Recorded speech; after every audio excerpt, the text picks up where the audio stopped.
തോപ്പുംപടി അവർ ladies convent girls ഹൈസ്കൂളിൽ വിജയോത്സവവും വായനാദിനവും വർണ്ണാഭമായി ആഘോഷിച്ചു. Sub collector K Meera IAS ഉദ്ഘാടനം ചെയ്ത ചടങ്ങിൽ SSLC ബാച്ചിൽ ഫുൾ A+ നേടിയ 51 കുട്ടികളെയും മറ്റു വിജയികളെയും ആദരിച്ചു. തോപ്പുംപടി അവർ ലേഡീസ് കോൺവെന്റ് ഗേൾസ് ഹൈസ്കൂളിൽ വിജയോത്സവവും വായനാദിനവും വർണ്ണാഭമായ ചടങ്ങുകളോടെയാണ് ആഘോഷിച്ചത്. ഈശ്വര പ്രാർത്ഥനയോടെ ആരംഭിച്ച പരിപാടിയിൽ high school head mistress Reverend sister mini Antony സ്വാഗതം പറഞ്ഞു. ദീർഘവീക്ഷണത്തോടെ തുടക്കം കുറിച്ച അവർ ലേഡീസ് സ്കൂൾ സമുച്ചയം അതിന്റെ 90ാമത്തെ വർഷം പൂർത്തിയാക്കുകയാണെന്ന് നിങ്ങൾക്കറിയാമല്ലോ. ഹയർ സെക്കൻഡറി സ്കൂൾ പ്രിൻസിപ്പൽ മോളി ദേവസി അധ്യക്ഷത വഹിച്ച ചടങ്ങിൽ fort Kochi sub collector K Meera IAS ഉദ്ഘാടനം ചെയ്തു.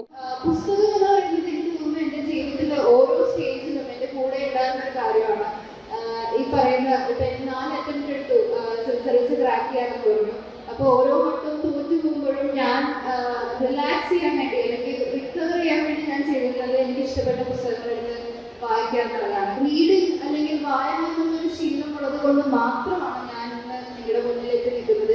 നമുക്ക് കിട്ടുന്ന ഓരോ വിജയവും നമുക്ക് കിട്ടുന്ന ഓരോ അച്ചീവ്മെന്റ്സ് ആയി കാണാതെ അതൊരു ലാർജർ പിക്ചറിലേക്കുള്ള ഒരു ലാർജർ ഗോളിലേക്കുള്ള നമ്മളെ റെഡിയാക്കുന്ന ഒരു കാര്യമായിട്ട് മാത്രം നമ്മൾ കാണാം.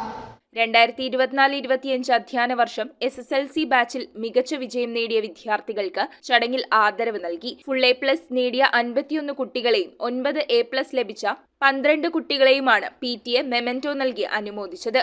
ആൽറിയ മേരി സിമന്തി എഴുതി പ്രസിദ്ധീകരിച്ച കഥാസമാഹാരം സബ് കളക്ടർ കെ മീരയ്ക്ക് കൈമാറി പ്രകാശനം നിർവഹിച്ചു. ഇന്ദിരാഗാന്ധി കൾച്ചറൽ സെന്ററിന്റെ ആഭിമുഖ്യത്തിൽ വിദ്യാലയത്തിന് ലഭിച്ച ആദരവ് mother superior sister Anandi Xavier 2025-26 അധ്യയന വർഷത്തെ SSLC ബാച്ചിന് കൈമാറി. മഹാത്മാഗാന്ധി യൂണിവേഴ്സിറ്റിയിൽ നിന്ന് B.Ed കോഴ്സിൽ 8ാം റാങ്ക് ലഭിച്ച സിസ്റ്റർ എമിലിൻ FMM-ന് ആദരവ് നൽകി. PTA പ്രസിഡന്റ് റോണി റാഫേൽ ആശംസകൾ അർപ്പിച്ച് സംസാരിച്ചു. കുട്ടികളുടെ നിരവധിയായ കലാപരിപാടികളും ചടങ്ങിന് മാറ്റുകൂട്ടി. അധ്യാപക പ്രതിനിധി ഷാലിമ ജോർജ് യോഗത്തിൽ നന്ദി രേഖപ്പെടുത്തി. News bureau, Kochi.